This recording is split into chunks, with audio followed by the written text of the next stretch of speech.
It's a Christmas night, and Santa Claus stays on the ground for too long and becomes involved in a robbery. Once he sees a little girl in danger, his dark side turns him into a killing machine, and he goes on a rampage to kill all the bad guys and save everyone else. The movie opens in Bristol, UK, where Santa Claus is sitting at a bar drinking. Once he finishes his drink, he asks for another one. Just then, another man dressed up as Santa Claus shows up at the bar and asks him if he just got off from work. Santa tells him that he is taking a break between his shifts. But he replies and tells her that the reindeer know the way, and he just sits in the back. The man and the bartender begin laughing because they assume Santa is just joking. He then tells the two of them that he might quit being Santa Claus because the children have gotten selfish and materialistic. Then Santa gets up and leaves through the door that leads to the roof. Before he leaves, he hands the bartender a gift for her grandson, leaving her confused. She wonders how Santa knew her grandson's name. The bartender chases after him to tell him that he is taking the wrong exit. But when she reaches the roof, she finds that Santa is no longer there. When she looks up, she notices that Santa has left on his sled. She looks up in surprise when suddenly Santa throws up on her. The scene then changes to Greenwich, Connecticut, where Jason Lightstone waits for his estranged wife, Linda, to pick him up. When Linda arrives to pick him up, he greets her and their daughter Trudy. Jason thanks Linda for making the trip to his mother's estate with him. The three of them then arrive at his mother's house and are greeted by the gatekeeper, who lets them inside. Meanwhile, inside the mansion, everyone is busy preparing for Christmas. Later that night, Jason, Linda, and Trudy make their way to the living room, where they are greeted by Jason's sister, Alva, her son Brett, and her boyfriend. When they hear their mother approaching, Alva rushes to the entrance with her family to greet her. When she notices that Jason is not joining her, she asks him what his plan is. Her boyfriend claims that Jason is up to something, and they join Jason and Linda at the back of the room.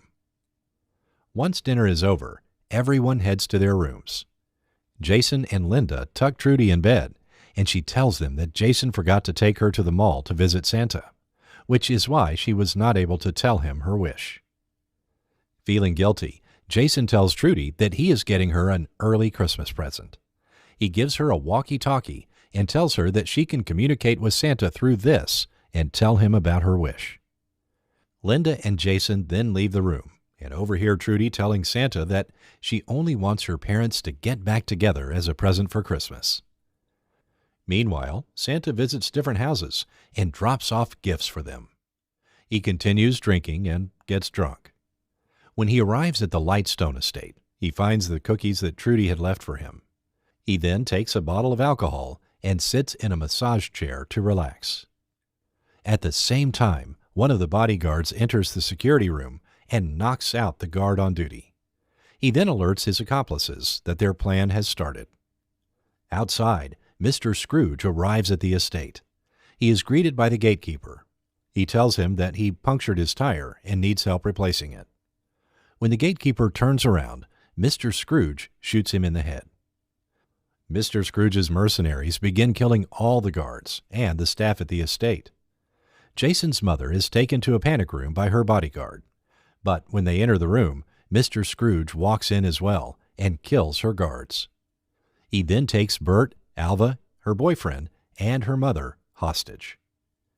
During this time, Linda gets into an argument with Jason and tells him that he neglects their daughter. She tells him that his mother always tries to get in between them. Jason tries to calm her down and tell her that he wants to fix everything with her and that he'd be willing to walk away from the Lightstone wealth and company.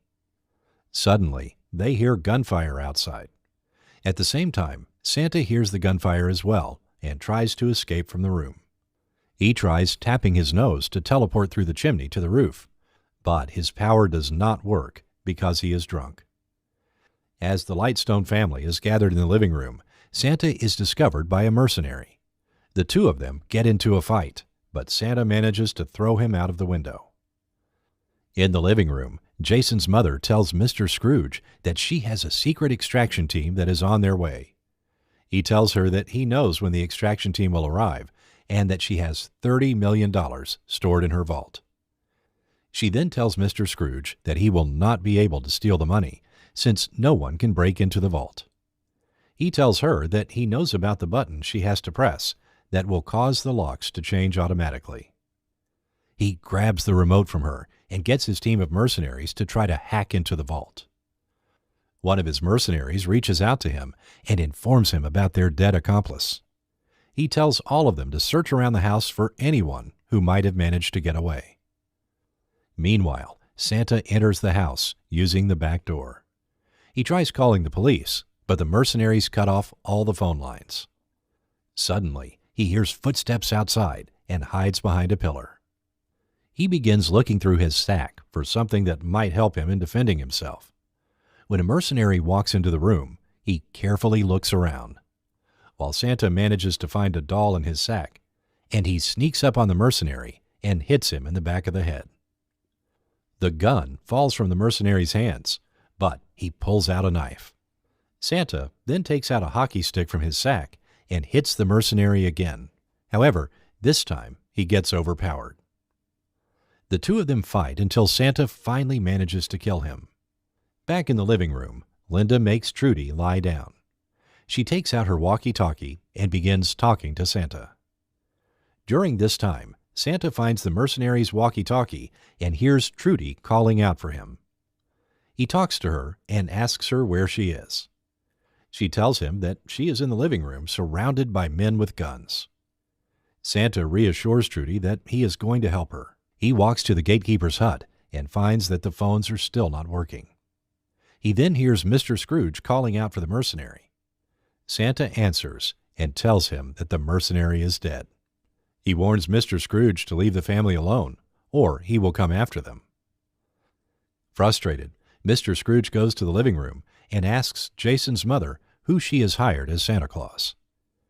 She tells him that no one hired a Santa Claus, but he does not believe her. He takes a nutcracker and breaks Jason's finger with it. He threatens to torture Jason if no one answers him. Seeing her father in danger, Trudy tells Mr. Scrooge to let her father go, or Santa will punish him. Linda tells Mr. Scrooge that Trudy is only playing pretend, but Trudy insists that she's been talking to the real Santa. Feeling scared for his daughter, Jason tells her that Santa Claus does not exist. Hearing this, Trudy runs out of the room and hides in the attic. Meanwhile, Santa notices that he is bleeding and stitches himself up. However, due to the excessive bleeding, he passes out and has a vision of himself as a warrior. He is then woken up by Trudy's voice over the walkie-talkie. She asks him if he is the real Santa, and he tells her that he is. But Santa's powers are limited, and he cannot grant her wish of getting her parents back together again. Back in the living room, one of the mercenaries asks the family to open Christmas presents. When it comes to Jason, he tries to pretend he the tree and gives it the present. She finds a note and immediately becomes unhappy after reading it. But she does not tell anyone what the letter contained. Just then, Trudy asks Santa about his past, and he tells her that he was a warrior in his past life. He tells her that he used to kill people with his special hammer because he enjoyed it. Body list. Trudy tells him that he is doing good things now, and she believes that he is not a bad person.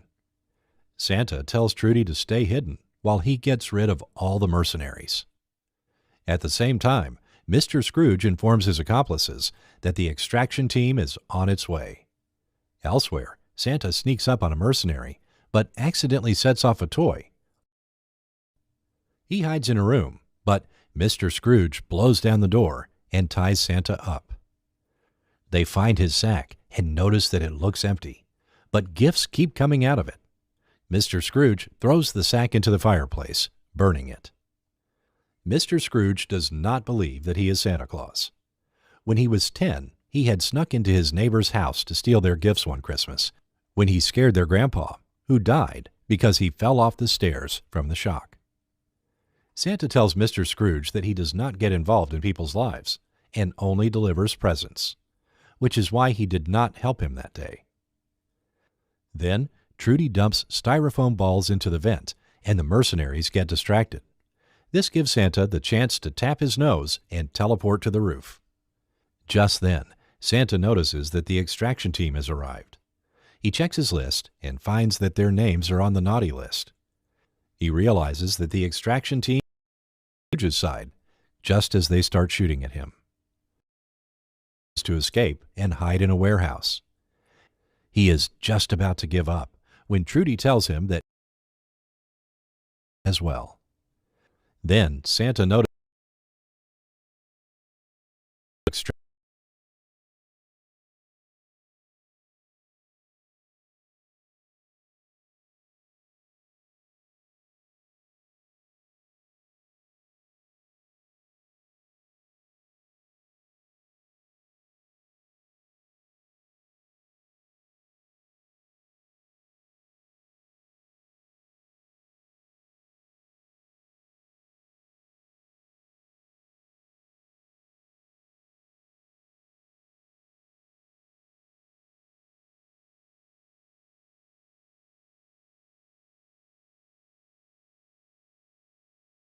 they go outside to save Jason, who has been taken outside by the extraction team.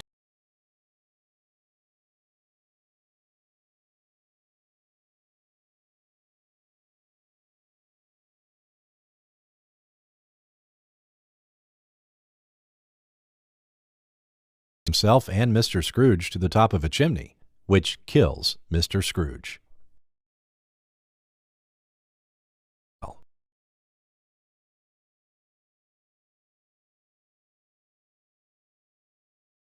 Back to life. Everyone acknowledges that Santa Claus is real and